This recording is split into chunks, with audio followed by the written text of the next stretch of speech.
television, commercial television, is based on whatever format succeeds, you continue. Now, the Waltons is a success that nobody can deny. Right. Therefore, you have imitations of the successful format. And part of that format is a slow, reverential pace. Lots and lots of dolly shots with a tree in the foreground. I mean, they must have used every tree in Ventura County as a foreground in this, which brings up another point. Where is this being shot? You've just driven across the prairies, as a matter of fact, when you came back. Does that look like the prairies to you? No, it doesn't look like the prairies. Right, it's being shot on a back lot someplace in Los Angeles County, maybe Ventura County, I'm sure, but I know the hill. You know, I mean, everything else is shot on that hill. Including all the new Pioneer shows. So what are you asking? That, well, that what does should that be do? Shot on real location? Well, should it or shouldn't? It should be shot somewhere else, I think it should be shot on a regular You were location. talking before about what this does. The fact that everything is shot in California does something to all these shows. What? It gives every show, whether it's supposed to take place in Newark, New Jersey, or in Kansas, or in Los Angeles, it makes everything look the same. It makes it all look like, where was like Toma Los Angeles. shot? What was the percentage all right, there? we had that difficulty on Toma. Toma was, or we can speak in the present tense at the moment, is supposed to be located in Newark. Oh, roughly, a large yeah, right, eastern a large city. eastern Okay. city whose initials are NEWARK. Right, okay. Right, yeah. Now, I happen to be from the East Coast. There were 2 or 3 directors involved in the show who also were from the East Coast. Right. So we had an idea of the kind of feel we should have on the screen. We were able to find areas in downtown Los Angeles that bore some resemblance to the East Coast. But it was a constant fight in order to be able to go out on what is called local locations, Yeah. because it's much less expensive and much more remunerative for the studios to shoot on their back lot, where they have complete control, where they can rent the facilities to the unit, and realism be hanged. But that's why I say I can understand why Landon wants to be producer, because as producer, he's the one who dictates where the show is going to go. Now, it's not that, as I say, it's a tool. It can be negative or positive. We, in our show, were able to use the tool to get the show. I mean, I wasn't the producer, but we had some control.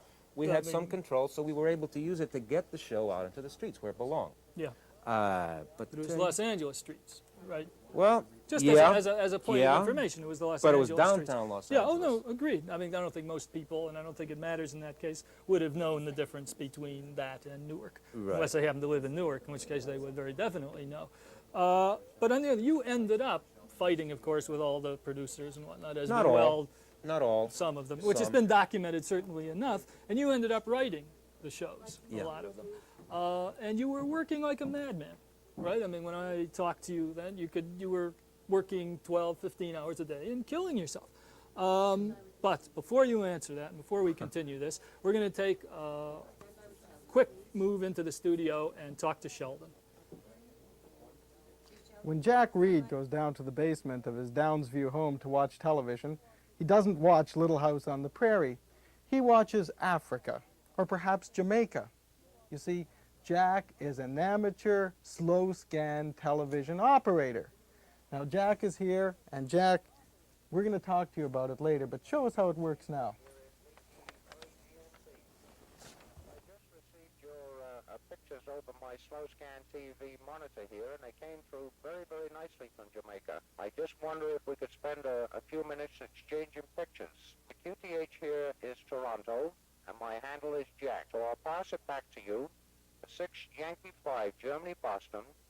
Here is Victor Easy 3, Germany, Mexico, Tango, standing by for you. In Toronto, Canada. This is 6 yesterday 5, Golf Bravo right back. But a very good day to you, Jack. The handle here is George, and the QTH is Kingston, the capital city of Jamaica in the sunny Caribbean. Your pictures came through very nicely, and I'm going to send you some now of my identification. I hope you received them okay. Okay, Jack, can you tell us what we're watching right now? Well, right now, or very shortly, you'll be seeing his call sign come in.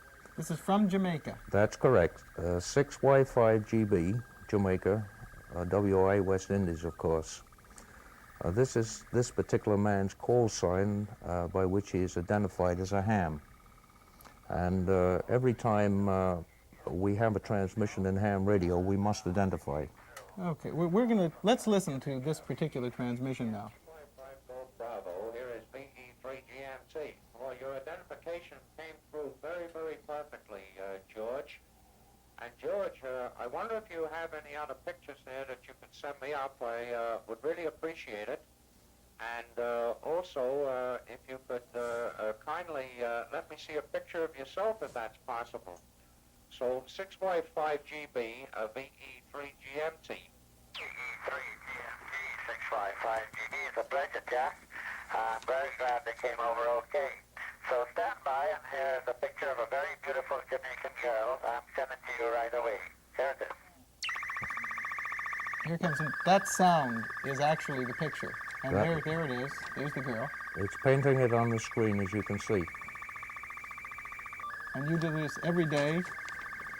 You Well, go down in your basement. And you Not copy exactly every day, Sheldon, but when we have time, we manage to contact people like this. I hope you received that okay, and you might let me know. And I'll be only too pleased to send you a picture of myself. I'll just set the camera up, and I'll send you a picture of myself. He's using an ordinary television camera.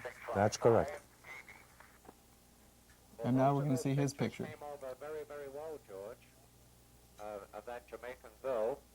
And thank you so much for sending I it think to while me. I'm talking to him now, he's setting his camera up, he's making ready. Of course, we must appreciate that this was taped right off the air. That's right. We're going to come back later in the program. We're going to show what this was taped on. I think that's one of the other fantastic things about this type of ham radio operation, ham television operation. That's what it really is. Are we going to see a picture of him coming up now? Very shortly, it should be coming up. Okay, we can listen again to the transmission. All right, just stand by, and I'll throw the camera on, and let's see what we can do with sending you a picture of myself live from Jamaica.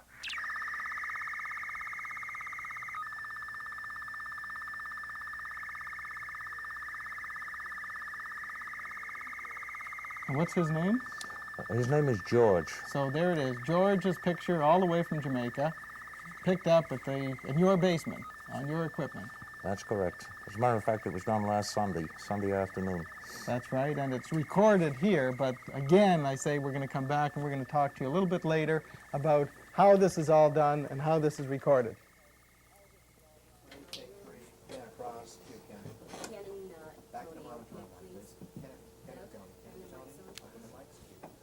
I don't know about that. I find that a little hard to see. However, the idea is fantastic. Imagine being able to punch up Idi Amin somewhere in Uganda. Hello, Idi Amin. What have you got to say for yourself? Listen, this is an experimental show, and we've forgotten to tell you something. And now you know why it's an experimental show. Sheldon was in the studio. We've showed you what the control room was. We didn't show you what the studio was. Studio is where most television shows are shot. It's set up in there, and people sit in there, and they have talk show sets and so on. We're using it, as you can see, for special features, and we'll be going back to that in and out. Right now, Tony, let's take a look at the big board again. What we'll call the big board here, the bank of monitors. It's 8:30. It's commercials time, more or less. Let's see what we've got. Let's see if there's any more action on it. Somebody's running down the street. Somebody's running. That's not a commercial. That's a 50s girl because she looks troubled. You can tell. It's funny, isn't it? We've even got commercial times, and my God, we know that people spend up to $50,000 for a minute commercial, and still almost nothing is going on here. Look at the CBC on Channel 5, the Team Canada USSR ad, which just immediately went off as soon as I pointed to it. But nothing was happening on it. Again, except for a little bit of animation in a couple of them, there's very little going on. What have we been doing for 80 years to come to this? As far as commercials go, let me change the subject a little bit, but just slightly. Have you ever been asked to front for a product, to be in a commercial, I don't mean just as an actor, but as a front man for a product? Not yet. You're looking forward to it, though. No, I I'm take not. it. What would happen? Would you do it? I would have to say to you now, no. Why? But it would depend, well, okay, it would depend, it's not a tricky question, it's, all right, no, okay. When? You see, as an actor who is an unknown, who's functioning in a television commercial as a writer of the copy is functioning, this to me is legitimate for me as an actor. Yeah. For me to front for a product now, as Tony Musante, is not the same. I'm endorsing the product, and